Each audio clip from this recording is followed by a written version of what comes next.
Good morning, Mustangs. I'm Jaden Zachary. I'm Emily Bergen, and you're watching Mustang Nation News. Cheerleading tryout packets will be available to be picked up through Thursday from the main office or from Coach Darby.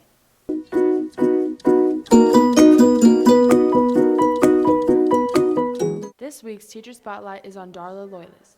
Miss Loyalist has been teaching at Andrews High School for 6 years. However, she hasn't always been a teacher.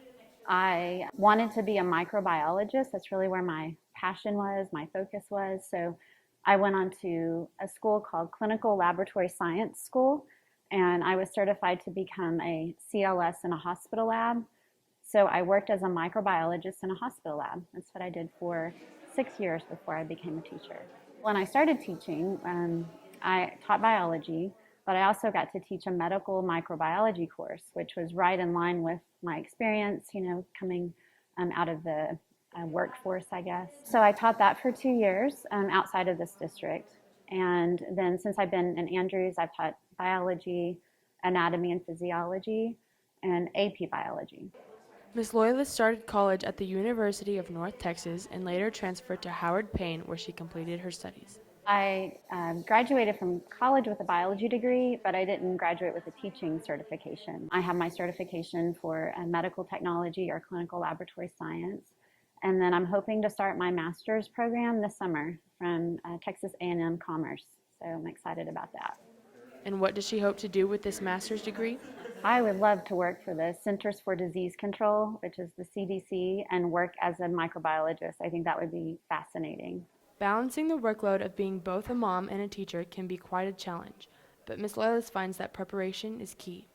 I do work at work and try to separate that and just be at home and present with my family. Again, just being more of an experienced teacher and having lesson plans already made and that sort of thing makes that an easier job to do. So I can not have to work as much at home, I guess. In the classroom, she sets up an environment for her students to be successful. Respect is the foundation she builds upon as she works to reach each student. I try to provide them with lots of different learning strategies, I think. I mean, even from the beginning of the year, I try to give them just techniques that might help them learn. The subjects that I teach have a lot of content that they have to either memorize or processes to understand. So I try to give them lots of methods and doing that on their own. I also, encourage them to advocate for themselves. So if they are struggling, they have to ask for help. They need to come in, to tutorials. Certainly try to give them those strategies, memorizing techniques and how to take notes and how to be organized and keep it all together, for those unit exams or whatever. So, in addition to classwork and preparing for unit exams, Miss Loyalist also utilizes the Z-Space computer lab, and students participate in hands-on dissections in the classroom.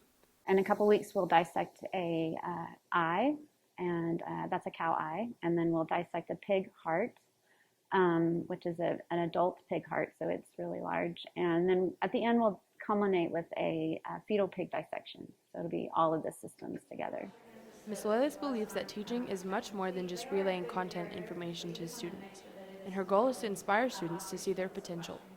What I try to do in the classroom is to create a challenging environment for them, but one that's also doable. So in the end, if they put forth the effort, they have that feeling of satisfaction of completing something well that was challenging to them. I hope I create an environment where students feel like they can ask as many questions as they need to ask and to learn a concept and to attend extra time outside of class, either in tutorials or maybe, studying on their own or whatever. Family Career Community Leaders of America are coming together to help their community. We are having a session in the Dome on Thursday at 7 a.m. for the students to learn more during mornings and lunches. There will be a state swim send-off this Thursday, February 13th at 8 a.m. in the Dome. The Bad Weather Day will be made up on February 28th. This Friday is a student holiday, so enjoy your day. Students that sold poinsettias and earned a free prom or all-night party ticket can pick them up in the main office from Mrs. Sparza this week before school, after school, or during lunch only. At Texas Tech this weekend, the robotics teams of Edwin Munoz, Kevin Mora, Rick Fleming, and Dusty Rawson not only won first place in 3A 4A division, but actually swept the contest for all classifications. In the programming part of the contest, they doubled the output of the other 8 teams involved. Please congratulate them as their score represents the highest by any AHS team in several years. Pre-sale tickets for prom all-night party are on sale now. Tomorrow through the 17th, tickets are $45 per event. If you wait to purchase at the door, tickets will be $50 per event. Also, remember that you must have a ticket and a student ID to enter the event. This week is National FCCLA Week. Going on strong for 74 years, FCCLA members are celebrating all this week and would like to invite other students to join the cause. Family career. That wraps up today's announcements. I'm Jaden Zachary. I'm Emily Bergen. Have a terrific Tuesday. And stay gold, Mustangs.